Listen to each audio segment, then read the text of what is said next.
Look who surprised us.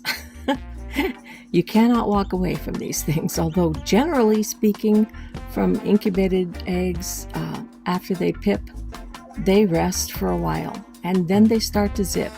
This little guy, or girl, will know tomorrow when we can look at dry feathers, just came flying out, ready for the world. Now you can see the position where this one that's next to it is pipping. It's the top of the widest part of the shell, which is perfect. That's where you want to see them pip. If you see them pip at the narrow end, the chick is in trouble and may end up needing your help. Sometimes they do okay, but you have to watch those real closely. Now this one upset all the other five actually. I reset the one. It was pipped so I could tell which side was up.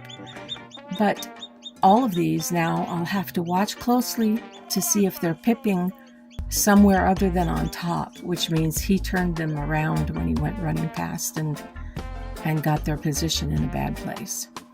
I've included a bottle of water to stay at their temperature, so we'll see how that works. If I need to spritz anyone, you don't want to see the white inner shell turn paper white. You can see it's a little grayish color right now. That means the humidity is right for it. If it gets white, it's getting too dry for it, and you don't want it to dry out. The chick will have a hard time coming through.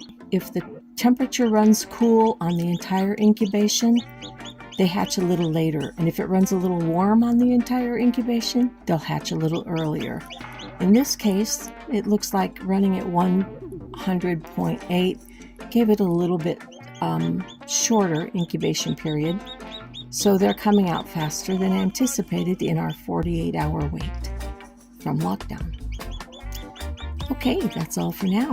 Welcome, little one, to Fiddlebog Farm.